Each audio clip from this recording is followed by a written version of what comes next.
Assalamualaikum teman-teman. Hai semua. Perkenalkan, nama saya Elsa Deviana Tantri. Saya dari kelas 11 OTKP 2. Di sini saya ingin sedikit menjelaskan tentang pegawai PNS, pegawai BUMN, dan pegawai swasta. Pegawai PNS. Pegawai PNS adalah setiap warga negara Republik Indonesia yang telah memenuhi syarat yang ditentukan, diangkat oleh pejabat yang berwenang, dan diserahi tugas dalam suatu jabatan negeri atau diserahi tugas negara lainnya, dan digaji berdasarkan peraturan perundang-undangan yang berlaku.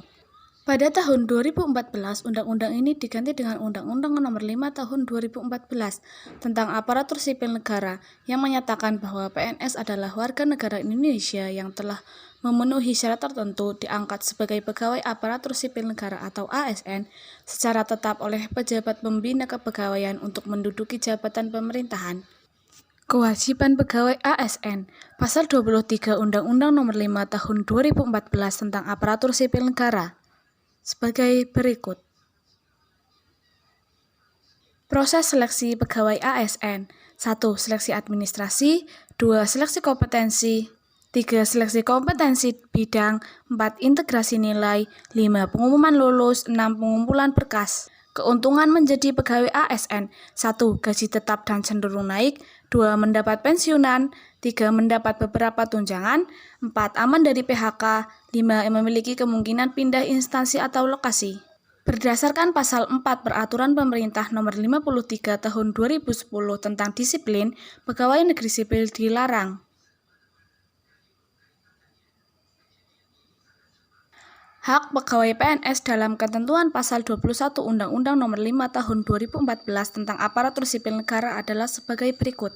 1. Gaji, tunjangan, dan fasilitas.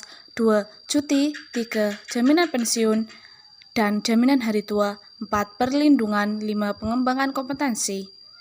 Contoh PNS, pegawai negeri daerah, dosen, guru, camat, kepala dinas, polisi, tentara, dan dokter. Pegawai BUMN. Pegawai BUMN adalah sebagai karyawan sebagaimana yang berlaku pada karyawan swasta yang terikat dengan kontrak perjanjian kerja, sehingga karyawan BUMN tak termasuk dalam kategori ASN. Keuntungan menjadi pegawai BUMN. 1. Gaji dan tunjangan yang tinggi. 2. Dapat beasiswa karyawan. 3. Bonus tahunan. 4. Jenjang karir yang jelas. 5. Lebih mudah raih fasilitas perbankan. Proses seleksi pegawai BUMN pada umumnya ada 2, yaitu 1. Seleksi calon pegawai. 2. Seleksi pegawai tetap. Contoh pegawai BUMN ada Pegadaian, Perum Damri, Perum Pegadaian, Perum Bulog, Perum Peruri, Perum Jasa Tirta, Perum Antara, Perum Perumnas, dan Perum Balai Pustaka. Karyawan swasta. Karyawan swasta adalah orang yang bekerja di lembaga atau organisasi non-pemerintah berdasarkan kontrak kerja yang telah disepakati bersama. Kelebihan dan kekurangan pegawai swasta. Kelebihan. 1. Gaji lebih besar dan bisa bernegosiasi untuk mendapatkan gaji sesuai dengan kinerja dan kemampuan seseorang. 2. Mengembangkan diri karena perusahaan akan membebaskan karyawan untuk berkarya dan mengembangkan soft skill dan hard skill. 3. Lebih giat bekerja agar mendapatkan tambahan penghasilan. 4. Proses naik pangkat lebih cepat. Kekurangan. 1. Tidak mendapatkan dana pensiun. 2. Memiliki jam kerja yang tidak pasti.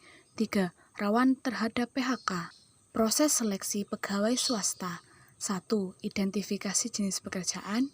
2. Membuat deskripsi pekerjaan. 3. Publikasi lowongan. 4. Tinjau lamaran yang masuk. 5. Wawancara kandidat yang masuk. 6. Pilih yang paling berkualitas. 7. Negosiasi rincian gaji dan tanggal mulai kerja. Jenis-jenis pegawai swasta. 1. Pedagang kaki lima. 2. Juru masak, chef atau koki. 3. Software development atau pengembang website, bekerja di perusahaan media. 4. Marketing. 5. Pedagang sayuran di pasar. 6. Pilot. 7. Buruh. 8. Penjahit. 9. YouTuber, blogger, internet, marketer, dan lain sebagainya. Sekian dulu ya teman-teman video dari saya. mengenai pegawai BUMN, pegawai PNS, dan pegawai swasta.